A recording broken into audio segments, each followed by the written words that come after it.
Otasansan rédíò and TV.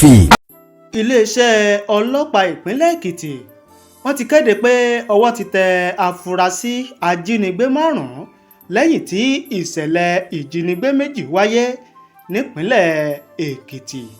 Nínú àtẹ̀jáde tí iléeṣẹ́ ọlọ́pàá fi síta lójú òpó ayélujára X tó jẹ́ ti iléeṣẹ́ ọlọ́pàá ìpínlẹ̀ Èkìtì, ó ní ọwọ́ tẹ̀ wọ́n lásìkò tí àwọn ọlọ́pàá pẹ̀lú àjọṣepọ̀ àmọ̀tẹ́kùn OPC, àjọ NSCDC àti àwọn ọdẹ ìbílẹ̀ yabo inú igbó.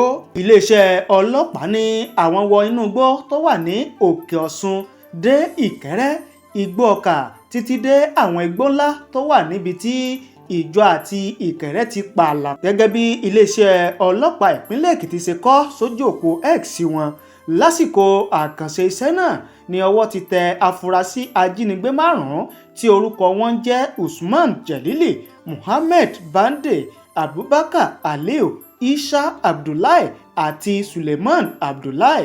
Àwọn afurasí náà sọ pé darandaran ni àwọn nígbà tí a fi ọ̀rọ̀ wá wọn lẹ́nu wò, ṣùgbọ́n àṣírí padà tú pé kò sí èyíkéyìí nínú wọn tó ní ẹran ọ̀sìn kankan. Iléeṣẹ́ ọlọ́pàá ló sọ bẹ́ẹ̀ nígbà tí iléeṣẹ́ ọlọ́pàá ń sọ àwọn nǹkan tí wọ́n bá lọ́wọ́ àwọn afurasí tí wọ́n mú yìí. Iléeṣẹ́ ọlọ́pàá ní ọ̀kadà méjì, àdá kan àti ọ̀bẹ asoro kan àti fóònù 4 ni àwọn bá lọ́wọ́ wọn. Tẹ́ ẹ bá gbàgbé, tẹ́ ẹ bá rántí, ọjọ́ Ajé ni àwọn agbébọn pa ọba ìlú nípínlẹ̀ Èkìtì. Ọba méjì náà ni Onímojò ti Ìmojò Èkìtì, ọba Ọlátúndé Samuel Olúṣọlá, àti Ẹlẹ́sùn ti Ẹ̀sùn Èkìtì, ọba David Babátúndé Ògúnṣọlá.